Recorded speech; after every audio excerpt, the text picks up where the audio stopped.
কিছু গুরুত্বপূর্ণ military exercise দেখে নেওয়া যাক। তো আজকের কোশ্চেন নাম্বার 1-এ বলেছে এক্সারসাইজ শক্তি মনে রাখবে ইন্ডিয়া অ্যান্ড ফ্রান্সের মধ্যে হয়েছে এবং এটি মেঘালয়ে হয়। এবং কোশ্চেন নাম্বার 2-তে বলেছে মিত্র শক্তি মনে রাখবে ইন্ডিয়া অ্যান্ড শ্রীলঙ্কার মধ্যে হয়। কোশ্চেন নাম্বার 3 বলেছে গরুদা শক্তি মনে রাখবে ইন্ডিয়া অ্যান্ড ইন্দোনেশিয়ার মধ্যে হয়।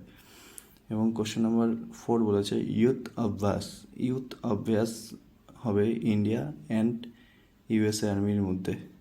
এবং কোশ্চেন নাম্বার 5 বলেছে ধর্ম গার্জিয়ান ইন্ডিয়া অ্যান্ড জাপানের মধ্যে হয়েছে। কোথায় হয়েছে? রাজস্থানে হয়েছে। এবং কোশ্চেন নাম্বার 6 বলেছে বজ্রপ্রহার হয়ে যাবে India and USA army. Question number 7 বলেছে খাঞ্জার তোমাদের হয়ে যাবে ইন্ডিয়া অ্যান্ড কিরগিজস্তান, এটি হিমাচল প্রদেশে হয়েছে। এবং কোশ্চেন নাম্বার 8-এ বলেছে ডেজার্ট সাইক্লোন মনে রাখবে ইন্ডিয়া অ্যান্ড ইউএই আর্মির মধ্যে হয়েছে, রাজস্থানে হয়েছে।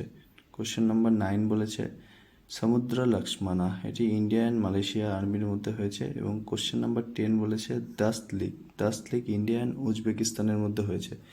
এখান থেকে কোশ্চেন করে উজবেকিস্তানের ক্যাপিটাল কি, রাজধানী কি মনে রাখবে। উজবেকিস্তানের ক্যাপিটাল হচ্ছে তাশকেন্ট।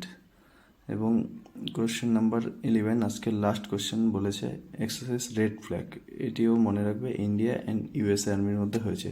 তো ভিডিওটি কেমন লাগলো তোমরা অবশ্যই কমেন্ট করে জানাবেন এবং ভিডিওটি ভালো লাগলে চ্যানেলটি অবশ্যই সাবস্ক্রাইব করবেন এবং ভিডিওটি লাইক এবং শেয়ার করে দেবেন।